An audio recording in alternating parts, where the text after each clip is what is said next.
বুখারী শরীফের হাদিস, এক মুসলমানের প্রতি আরেক মুসলমানের কয়টা হক রয়েছে বলেন? সবাই বলেন কয়টা? ছয়টা হক আছে। তো সবাই বলতে হবে, প্রথম হক কি বলেন তো সবাই? সালাম দিতে হবে। প্রথম হক কি? সালাম দিতে হবে। আমরা যেন কেউ কারো সালামের জন্য অপেক্ষা না করি। যেমন ধরেন, সভাপতি সাহেব যদি চিন্তা করেন যে আমার অধীনস্থ যারা তারা আমাকে সালাম দেবে, অপেক্ষা করবে, 5 সেকেন্ড অপেক্ষা করবে। সালাম না দিলে ওই লোক ভালো না। কি বলেন, ঠিক কিনা?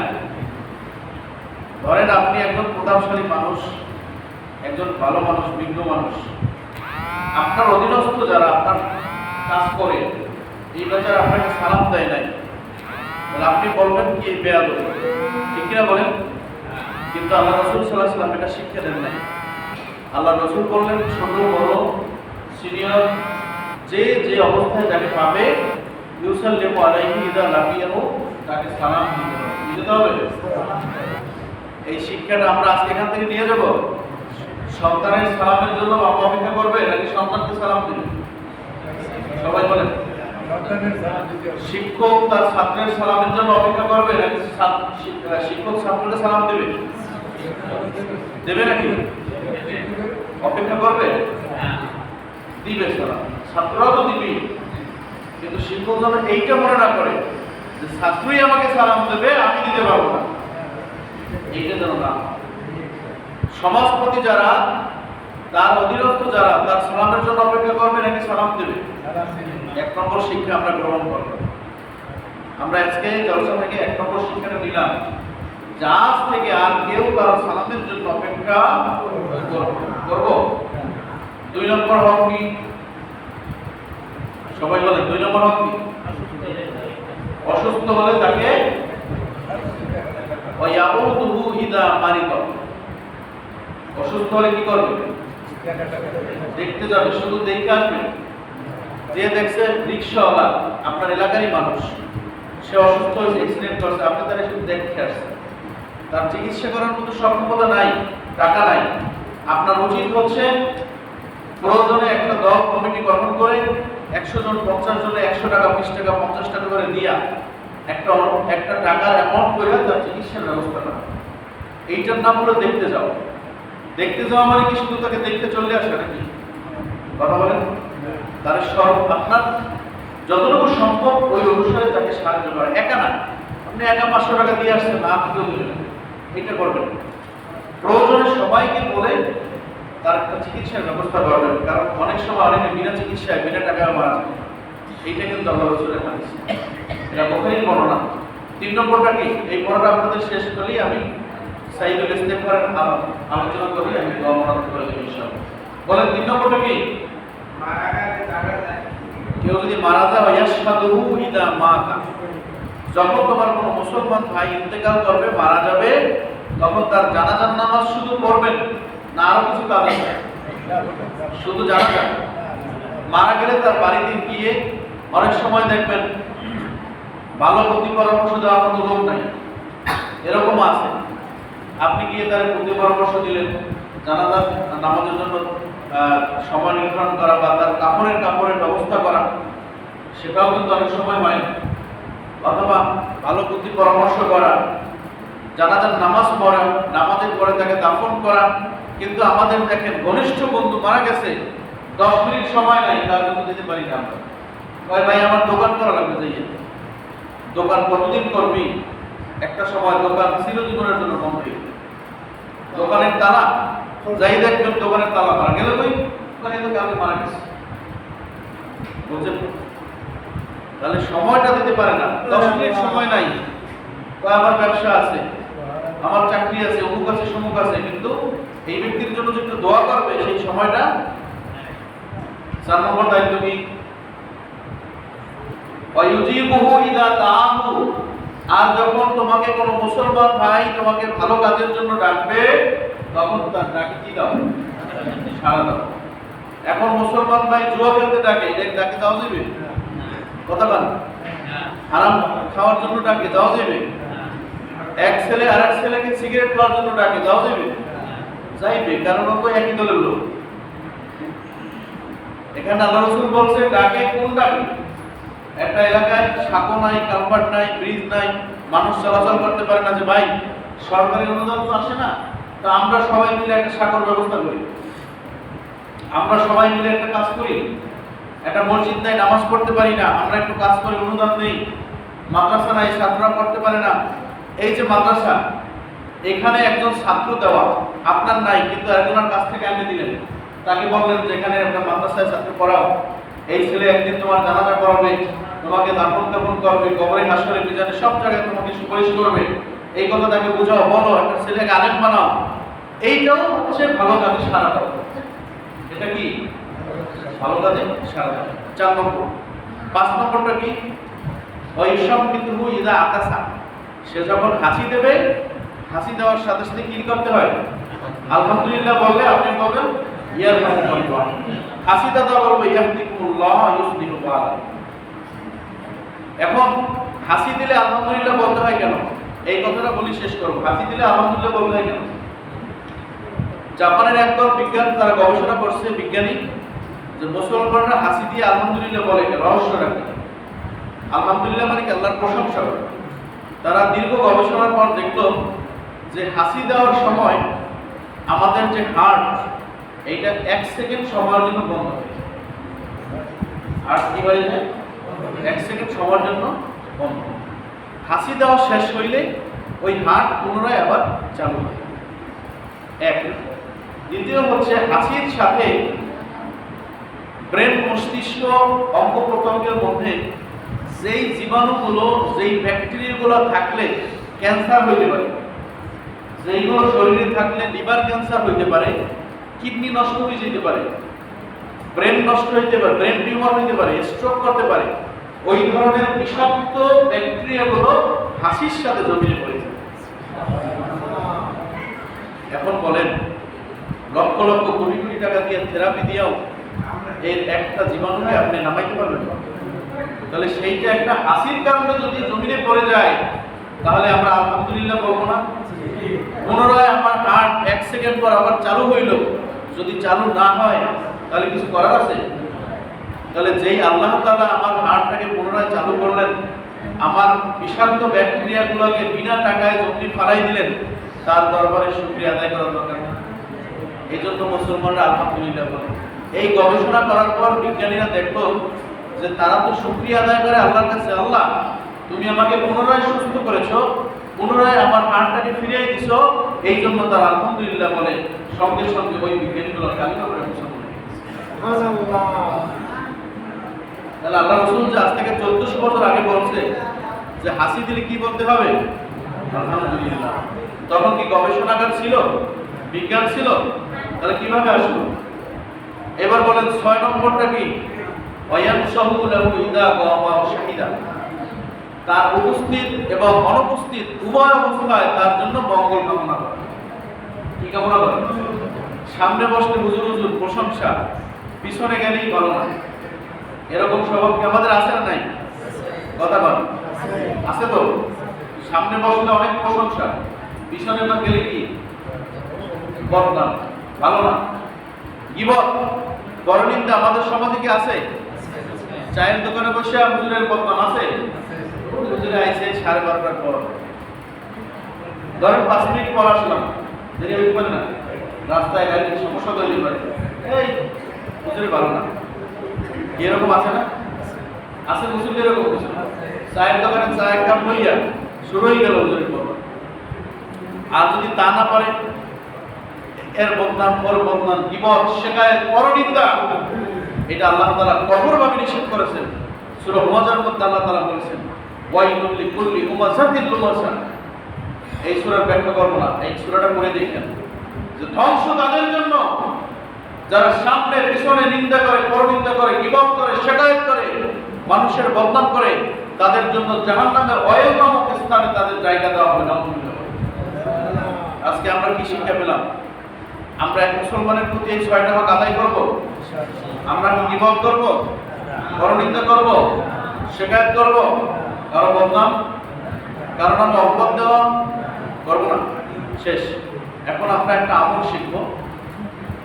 আমি এখানে বেশ কিছুদিন আগে এই আমলটা এখানে দিয়েছিলাম। এখানে মুসল্লি যারা ছিল আসরের নামাজের সময়, তো সবাই কিন্তু ছিলেন না, সবাইকে জানানোটা জরুরি। সাইয়্যিদুল ইস্তেগফারের নাম তো সবাই শুনছেন, অনেকে আমলটাও করেন। এটা অত্যন্ত ফজিলতপূর্ণ একটা ইস্তেগফার। আল্লাহ রাসূল সাল্লাল্লাহু আলাইহি ওয়াসাল্লাম বলেছেন, এটা বুখারীর 2335 নম্বর হাদিস।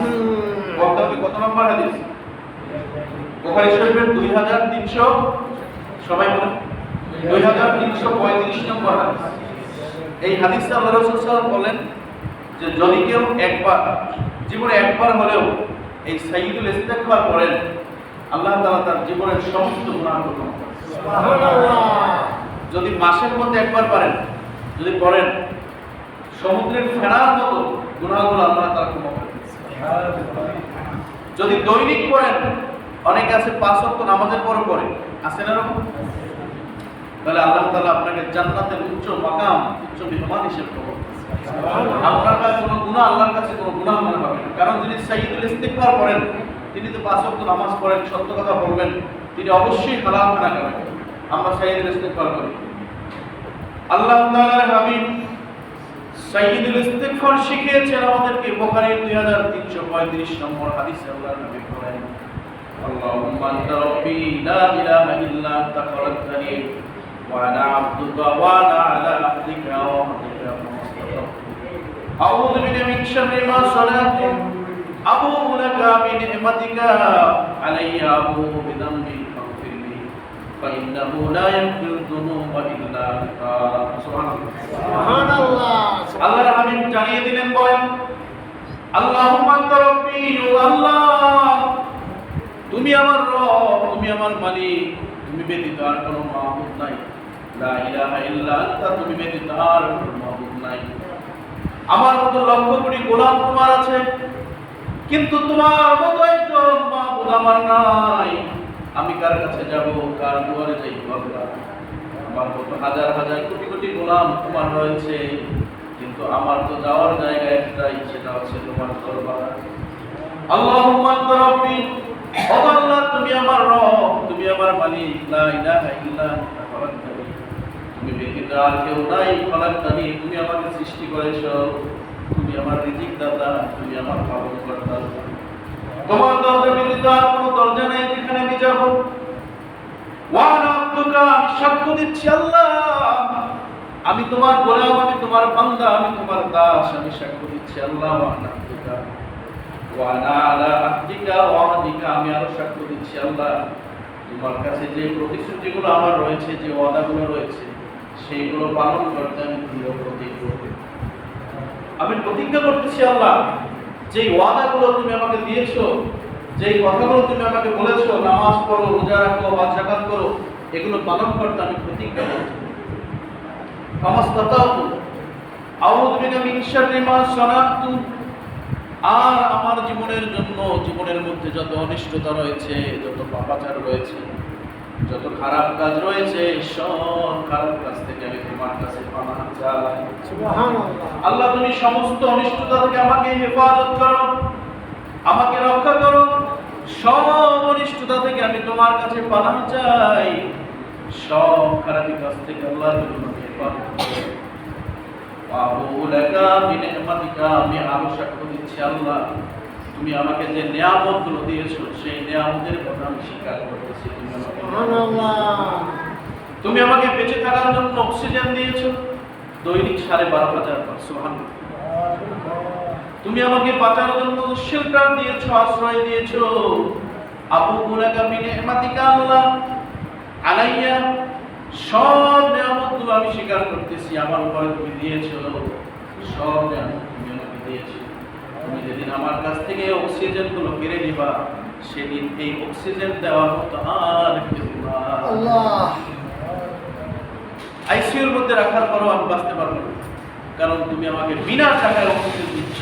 সেই অক্সিজেনগুলো যখন কেড়ে নিবা, তখন সেই অক্সিজেন পাওয়ার মতো ক্ষমতা নাই। আল্লাহ বলেন আল্লাহর হাবিব বলেন আবুউ লাকা বিনি'মাতিকা আলাইয়া ওয়া আবুউ বিযামবি, আর আমার গুনাহর কথা স্বীকার করতেছি, আমি অনেক গুনাহ করেছি, অনেক পাপ করেছি। ফাগফিরলি, তুমি আমার সব গুনাহগুলো ক্ষমা করে দাও। আল্লাহ, আমি স্বীকার করতেছি আমি গুনাহগার, আমি গুনাহ করেছি, পাহাড় সমান আমি গুনাহ করেছি, আমি স্বীকার করলাম। ফাগফিরলি, তুমি আমার গুনাহগুলো ক্ষমা করে দাও। ফাইন্নাহু লা ইয়াগফিরু যুনুবা ইল্লা আনতা, কারণ তুমি ব্যতীত আমার গুনাহ ক্ষমা করার মতো আর কেউ নাই। ফাইন্নাহু লা ইয়াগফিরু যুনুবা ইল্লা আনতা, কারণ তুমি ব্যতীত আমার গুনাহ ক্ষমা করার মতো আর দ্বিতীয় কোনো রব নাই, কোনো মালিক নাই। একমাত্র তুমি পারো আমার জীবনের সমস্ত গুনাহগুলো ক্ষমা করতে, বলে ঠিক না? এই জন্যই সাইয়্যিদুল ইস্তিগফার এত মর্যাদাপূর্ণ। আসলে আমরা একবার সকলে বলি, তারপরেই আমরা দোয়া করে দেব ইনশাআল্লাহ। সকলে বলি, আল্লাহুম্মা আনতা রাব্বি লা ইলাহা ইল্লা আনতা খালাকতানি ওয়া আনা আবদুকা ওয়া আনা আলা আহদিকা ওয়া ওয়া'দিকা ফামাসতাতা'তু আউযু বিকা মিন শাররি মা সানা'তু আবুউ লাকা বিনি'মাতিকা আলাইয়া ওয়া আবুউ বিযামবি ফাগফিরলি ফাইন্নাহু লা ইয়াগফিরু যুনুবা ইল্লা সুবহানাল্লাহ। সুতরাং এই সাইয়্যিদুল ইস্তিগফার অনেক গুরুত্বপূর্ণ। চেষ্টা করলে যারা আমরা পারি অল্প সময়ের মধ্যে মুখস্থ করতে পারব। সাইয়্যিদুল ইস্তিগফার পড়ুন, আল্লাহর কাছে নিজের গুনার কথা চিন্তা করুন। যদি চিন্তা করেন যে আমার 60 বছর বয়স, আমার জীবনে আমি কত গুনাহ করেছি, কত গুনাহ নিজের ইচ্ছায় করেছি, শয়তানের ওয়াসওয়াসায় পড়ে হোক, বন্ধু বান্ধবের চক্রান্তে পড়ে হোক, যদি বিছানায় রাতে এই ঘুমাতে যাবেন, ঘুমানোর সময় বালিশের সাথে মাথা লাগায় যদি একবার চিন্তা করেন, আল্লাহ, যদি চিন্তা করেন আল্লাহ, আমি যদি এই রাতের মধ্যে মারা যাই, আমি তোমার দরবারে কি দিয়ে হাজির হব, আমি তোমার কাছে কি জবাব দিব। অনেক যুবক ভাইরা আছে এশার নামাজটা না পড়িয়ে ঘুমিয়ে যায়, আছে এরকম? বলেন, চিন্তা করে না। ও যুবক, তুমি যদি রাতের মধ্যে মারা যাও, তুমি আল্লাহর কাছে কি বলে দাঁড়াবা, আল্লাহর কাছে কি জবাবটা দিবা তুমি? অনেক যুবক আছে, অনেক যুবতী আছে, মোবাইল চালাইতে চালাইতে চালাইতে চালাইতে মোবাইলটা ফেইজের উপরে পড়ে যায়, তারপর কথা বলেন, আছে না নাই? এশার নামাজ নাই, সাইয়্যিদুল ইস্তিগফার কোথায়? কোনো আমল নাই, কিচ্ছু নাই, নামাজও নাই, রাতের মধ্যে ইন্তেকাল হয়ে গেল। আছে না? আল্লাহর কাছে কি বলে দাঁড়াবে? একবার চিন্তা করুন, একটা সময় আপনি কোথায় ছিলেন, আবার একটা সময় আমরা কোথায় থাকবো। এই যে দাড়ির দিকে তাকান, একটা সময় দাড়ি ছিল না, ঠিক কিনা বলেন? এখন দাড়ি আছে, আবার একটা সময় থাকবে, থাকবে সব। বাইরে আমার আলোচনার দীর্ঘায়িত করবো না। আমি এই যে আমলটার কথা বললাম, সাইয়্যিদুল ইস্তিগফার, জীবনে একবার হলেও যদি মুখস্থ না থাকে, অন্তত দেখে দেখে হলেও করার চেষ্টা করব। এটা আমরা করার চেষ্টা করবো, সকলে মিলে পারবো তো ইনশাআল্লাহ? আর যে আমলটা দিলাম, এক মুসলমানের প্রতি আর এক মুসলমানের 6টা হক, সেইটা কি আমরা পালন করতে পারবো সবাই? আরেকটা ওয়াদা, সেটা হলো এই যে আমাদের মসজিদে মাসিক তালিমি জলসা হয়, আপনারা এই মাসিক তালিমি জলসা প্রতি মাসে সুন্দরভাবে হোক, এটা আপনারা চান? সবাই চান? তাহলে আপনাদের প্রতি একটা দায়িত্ব দেব। মাগরিবের সময় মানুষ ছিল মাত্র অল্প কয়েকজন, আপনারা দেখছেন না যারা আসছিলেন, অল্প কিছু মানুষ ছিল মাগরিবের সময়। তাদেরকে বোঝাবেন, তাদেরকে বলবেন